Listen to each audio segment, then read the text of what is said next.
সামগ্রিক পরিস্থিতি নিয়ে জানবো আমাদের প্রতিনিধি অরিত্রিক ভট্টাচার্য রয়েছেন আমাদের সঙ্গে। অরিত্রিক, যেভাবে যুদ্ধ পরিস্থিতি এগোচ্ছে কবে তো থামবে তার তো কোনো নিশ্চয়তা নেই, এবং যেটা আশঙ্কা আরো বেশি এর প্রভাব বিভিন্ন দেশে কিভাবে পড়তে চলেছে। যেরকম আমাদের দেশ, সেখানে কিন্তু গতকালই 60 টাকা বাড়লো রান্নার গ্যাস, পেট্রোপণ্যের দাম আরো বৃদ্ধি হতে পারে, আশঙ্কাও রয়েছে তার।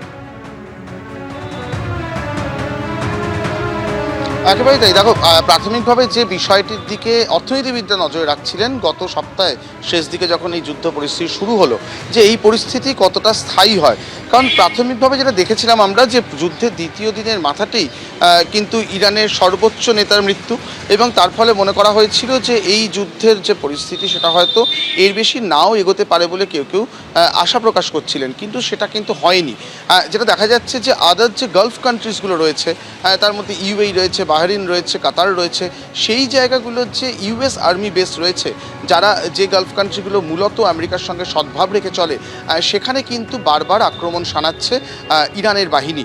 এবং আজকেও যেটা দেখা যাচ্ছে, এই মুহূর্তে দাঁড়িয়ে দুবাই ইন্টারন্যাশনাল এয়ারপোর্টের অপারেশন সম্পূর্ণরূপে বন্ধ করে দেওয়া হয়েছে। কারণ গতকালকে, আজকে সকালবেলা, গতকাল নয়, আজকে সকালবেলা দুবাই ইন্টারন্যাশনাল এয়ারপোর্টে একটি কনকোর্স এলাকায় একটি বিস্ফোরণ হয়েছে, এবং সেই বিস্ফোরণের ছবি বিভিন্ন সংবাদ সংস্থার কাছে এসে পৌঁছেছে, এবং তারপরেই যে সিদ্ধান্ত নেওয়া হয়েছে যে দুবাই ইন্টারন্যাশনাল এয়ারপোর্টে এই মুহূর্তে কোনো রকম অপারেশন চলবে না। এমনকি এমিরেটসের মতন বড় বড় যে বিমান সংস্থা রয়েছে, তারাও কিন্তু তাদের যে সোশ্যাল মিডিয়া বা এক্স অ্যাকাউন্টে তারা জানিয়ে দিয়েছেন যে তারা এই মুহূর্তে দুবাই ইন্টারন্যাশনাল এয়ারপোর্ট ব্যবহার করছেন না। একই ছবি যেটা দেখা যাচ্ছে আবুধাবির ক্ষেত্রে, আবুধাবি থেকেও কিন্তু মুহুর্মুহু বিস্ফোরণের আওয়াজ পাওয়া যাচ্ছে। সেক্ষেত্রে সেই ইন্টারন্যাশনাল এয়ারপোর্টও কিন্তু বন্ধ হওয়ার আশঙ্কা রয়েছে। তেহরানে, ইরানে, সেখানেও কিন্তু ইতিমধ্যেই বিস্ফোরণ হয়েছে। সার্বিকভাবে যেটা দেখা যাচ্ছে, মধ্যপ্রাচ্যের গুরুত্বপূর্ণ যে এয়ারপোর্টগুলো রয়েছে, যেগুলো মূলত গোটা পৃথিবীর লোক ট্রানজিটের জন্য ব্যবহার করেন, সেগুলো বন্ধ হতে থাকছে। এটা গেল আকাশপথ।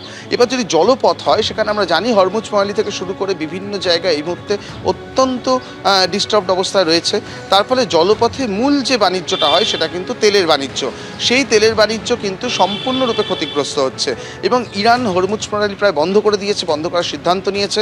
এবং সেক্ষেত্রে দেখা যাচ্ছে যে বিভিন্ন জায়গায় তৈলবাহী যে ভারী জাহাজগুলো রয়েছে, বড় জাহাজগুলো রয়েছে, সেগুলো আক্রান্ত হচ্ছে। খুব স্বাভাবিকভাবেই সেখান দিয়ে তেল নিয়ে যাওয়া আসা করা, সেটা কিন্তু বিপজ্জনক বলেই একাংশের লোকজন মনে করছেন। এবং তার যে ফলাফল যেটা দেখা যাচ্ছে, এই মুহূর্তে আমরা জানি যে ভারত রাশিয়া থেকে আগামী 1 মাসের জন্য হয়তো তেল নেবে, কিন্তু সেই তেলের পরিবহন খরচা, সেই পরিবহন খরচা কতটা বাড়বে। ইতিমধ্যেই যেটা দেখা যাচ্ছে, গ্যাসের একটা প্রভাব পড়েছে, গ্যাসের দাম অনেকটাই বেড়ে গিয়েছে। কিন্তু এই পরিস্থিতি বজায় থাকলে সার্বিকভাবে এই মূল্য বৃদ্ধির বিষয়টি আরও প্রকট হবে, এমনটাই আশঙ্কা করছেন অর্থনীতিবিদরা। এবিপি আনন্দ, এগিয়ে থাকে, এগিয়ে রাখে।